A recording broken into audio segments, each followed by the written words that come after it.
Surf Utopia, one of the most iconic surfing maps in the Counter-Strike franchise.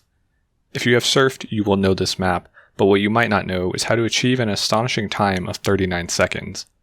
Even on the largest surf networks currently still active, achieving a time of 39 seconds will easily net you a top 10 rank that so many wish to reach. In this video, I will be explaining in depth the route used by myself that I have used to reach even my best time of 39.24. These tips will be applicable to 102 tick servers with no max velocity and may vary slightly on your server settings.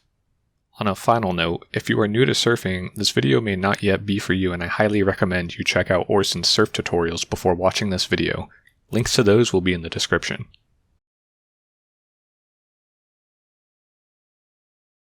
I will first begin with showing you a run completed by Oliver to go over the names for certain segments of the map as well as ramp numbers. This video will have the timestamps in the description for each segment of the map.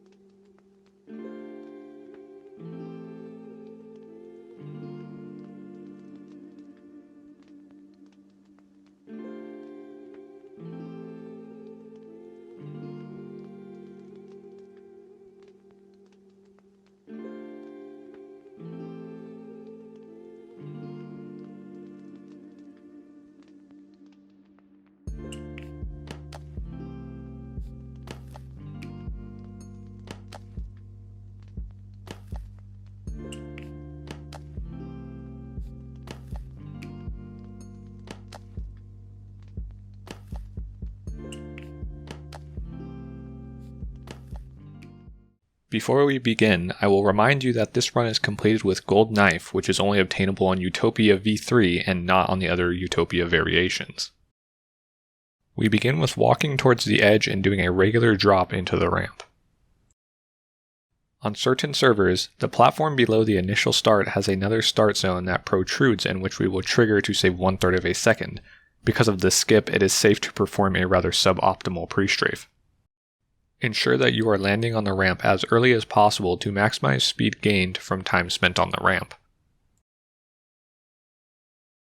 You want to ride this first ramp halfway down and exit at the same height. Enter this ramp high and drop down towards the bottom. As you approach the sunlit area of the ramp, begin to strafe away. You strafed away early on the last ramp, so you could just barely make it over this peak. A good speed to be aiming for is a minimum of 2160, but it is possible to have more than 2200. Smoothly strafe into this ramp and slowly descend to exit at the bottom corner. Exit here and look to have at least a speed of 2500 units. Enter 3/4 of the way down the ramp and slowly ascend.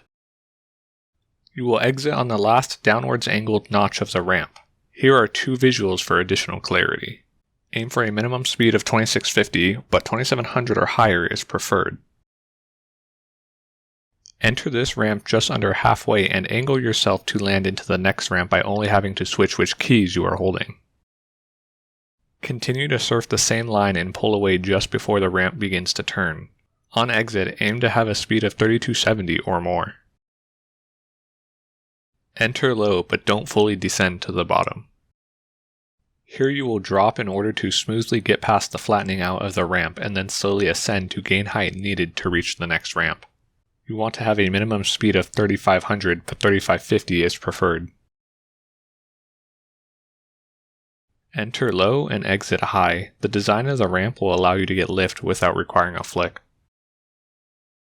You want to get as close to this corner as possible to create the shortest line to the next ramp. As you approach this ramp, aim to have a speed of 3740. A speed of 3780 or higher is optimal. Enter high and descend to about halfway. Do not ride the ramp to the end as it begins to angle upwards and will cause a severe loss of speed. To avoid this, you will strafe away from the ramp before reaching the end. Here you will take a right because you surfed the right side of the ramp. Switching sides will lose you time as it is a longer distance to travel. If you've done the tunnel correctly, you should be entering this ramp from below. Same as 2 ramps ago, you will enter low and exit high without flicking due to the design of the ramp giving you lift. Cut this corner as close as possible. You will go slightly wide on this corner because you will want a smooth entry onto this ramp. Only use the straight ending of this ramp and none of the curve. Exit with a slight downwards angle as to gain no lift to better your entry on the next ramp. Enter at the bottom corner. There's two ways you can do this ramp. You will either ascend or flick depending on if you will skip the next ramp or not. If you are going to skip the next ramp, you will do a small flick. After flicking, you will cut the corner close and strafe directly into the cylinder ramp. If you aren't going to skip the next ramp, you will smoothly ascend and go slightly wide after the corner to get a good entry on the next ramp. Same as before, you will only want to ride the straight edge of the ramp and none of the curve. Enter at the bottom corner of the ramp again and slowly ascend, lifting off at the last downward angled notch in the ramp. Notice that you actually leave the ramp before the doorway. Strafe right about halfway to the wall from the spine of the ramp. Strafe left until you are able to get over the wall, then begin to strafe right once again. Make sure to exit the cylinder room through the top left corner of the doorway. Remember that if you are doing this from the other side of the ramp, that the route is the same, just that the directions are mirrored. Just as before, only use the straight edge of the ramp and exit with a downwards angle to reduce time spent in air when traveling to the next ramp. As always, cut this corner close so you can take the shortest line throughout the map. Begin a smooth turn that will allow you to cut this next corner closely as well. Depending on your angle, you may opt to pull out of this ramp before it flattens out to continue your downforce so you can enter the final ramp as early as possible. The final ramp is never static, as it really comes down to your angle and speed at which you enter it. In this run, Oliver overshoots the ending. For the best possible time, you will want to barely get the top of your head into the end zone. In the end, this won't be something that you can pick up after one run. It will take many attempts and comes down to muscle memory. I hope that this video has helped everyone of all times be able to improve and begin to reel in a 39-second time. And on a final note, I would like to thank Oliver for his help during the creation of this video and for pretty much being my surf mentor from the very beginning.